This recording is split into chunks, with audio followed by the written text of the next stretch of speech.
Hello. I went to a prayer session last night. They're at the Church for All Nations. They have a thing that they do every week on Wednesday night, bringing in cultural leaders. And this week we had one of our state representatives come in and talk about what had gone on with COVID and what to look forward to in the future. We also have this pandemic that has shown up from across the world. And the government overreached. And I think that's okay. That when this first came out, we had very little understanding of it. And doctors, one doctor that I just spoke with, and I've been working with a lot of doctors and hospital administrators lately trying to figure out what's the best path moving forward. And this doctor that I spoke with this past Saturday said, people were dying. When they were first getting it, they were dying. And then we figured out pretty quickly that they were dying of inflammation in the lungs, and they couldn't breathe. And so we could get that under control.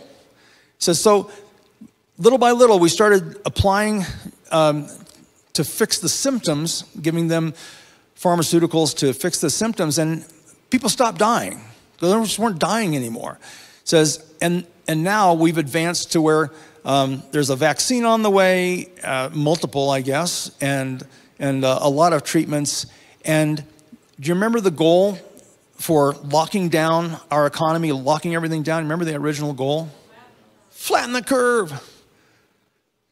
The curve was flat. That curve was flattened a long time ago. In Douglas County, where I live, just last week, I can show you a photo of it, but just last week, the premier hospital, Sky Ridge Hospital, right near I-25 and C-470, they have a photo they took and published of themselves of about 8 doctors standing outside holding up big zeros on little placards. They have 0 COVID-19 cases at Sky Ridge Hospital. Yeah. I don't know if that's still true today, but that was true a week ago. The point being, the curve's been flat for a long time, but there's an enjoyment that comes out of this oppression.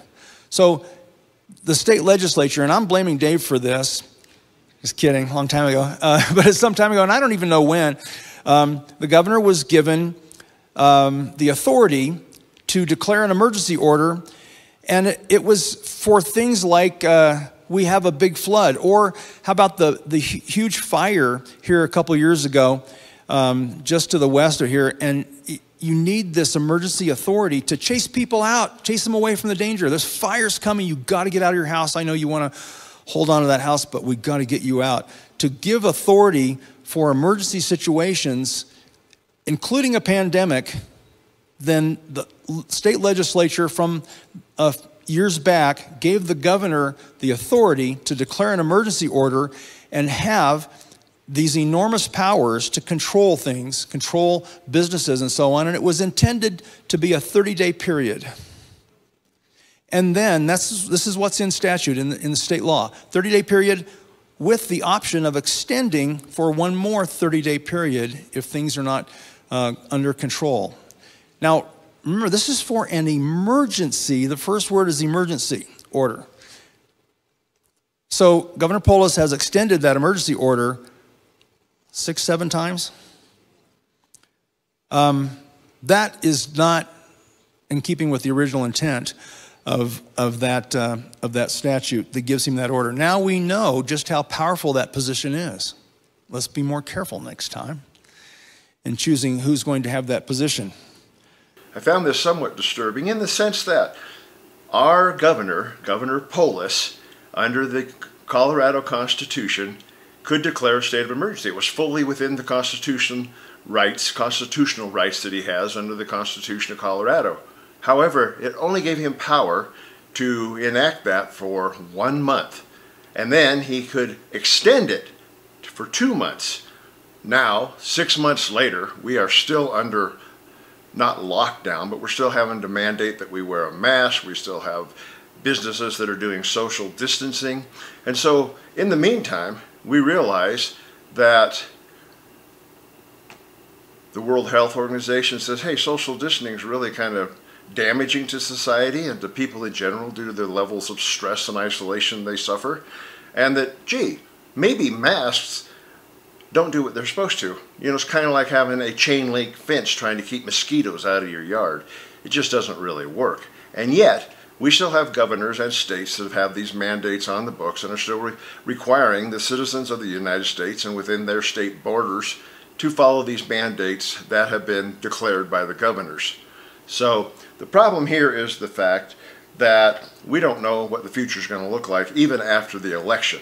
Will he release them? Will he have people go back to work and get things going? Right now, there's nobody that knows, and it literally is in the mind's eye of each individual governor. Personally, that doesn't make me feel very secure. But when will it end? I mean, it says so right in the beginning of the emergency order. It says that this emergency order will be in effect so long as COVID-19 is present. COVID-19 will always be present. It will always be present. It's out. It made its way out of the lab in China, and it's out. We can't put that genie back in the bottle. So in the mind of the governor and his administration, we're going to be in this perpetual order forever, as long as that it's present. So what the effect obviously is that the governor has created a perpetual emergency order that displaces our constitutional republic. Now, that is something that we obviously should be able to challenge in court and have that intent overturned, because you can't just declare a forever emergency and say, yeah, we're no longer a republic, we're now an autocracy. Sorry, that's not America. That's not this. In the state of Colorado, up until just a few months ago, there was a law in the books that said if the state mandates you have to take a vaccine for the good of the population and you refuse to do so, you have now committed a criminal act. Can you believe that? It's a criminal act to not want to have something stuck in your body that's your body. So anyway, but now they have passed a new law that says you're no longer going to be violating the law in the sense that you're not going to be committing a criminal act. And we were having the big battle over the coerced vaccination bill and the big fights. And so if you think about what this means in the end, if the parents do not cooperate with all the coercion to get your children vaccinated against their will, there's no penalty because of this one bill that we passed. That one bill makes it clear that not vaccinating your child or not vaccinating them according to the schedule is not to be considered neglect nor abuse. And so that has been signed by Governor Polis, and it is law now. So, yeah. Would you explain the potential effect if a parent says they will not vaccinate their children, the steps that still they need to go through? Yeah, so it's not as bad as it started out to be in the big fight that we had over Senate Bill 163 that did pass. We defeated it last year, came back to life at the end of the session this year. We were in an uproar about that. What this bill does is it requires that if a parent's going to withhold vaccinations, you have to have your kids educated. So in order for them to be exempt, to get them in school, the parent has to go through this indoctrination program. They have to watch videos. Those videos have not been made yet. We're going to be keeping a close eye on those. But yeah, it's like, re-indoctrination camp for not cooperating with the government. I mean, it's an awful thing. One thing that we got taken out of that bill was they were going to have to face a bureaucrat to go to someone at CDPHE, and like you go to the DMV and face them. Now they also have to sign a document, and the document is acknowledging that they're putting their child in danger. Then they also are putting this is a big thing, where they have a database now that the state will manage that will keep track of all of these children that were not vaccinated. Now, that had always been done at the school level, so the school was simply entrusted to keep track of those students that parents said, hey, I'm not going to vaccinate my kid. And they go, okay, what are your reasons? Well, I think it would be medically bad for my child. Or here's a note from my doctor. Or my older child is vaccine injured, so I don't trust this. Or I have a religious objection to it. Or I just don't want to. I don't trust it. That's all fine. They have to write a little note. The school would keep track of all that. And the intent of that was if there's a pandemic outbreak, then they would know which students were not vaccinated and try to keep them away. That was the whole idea of that in the first place.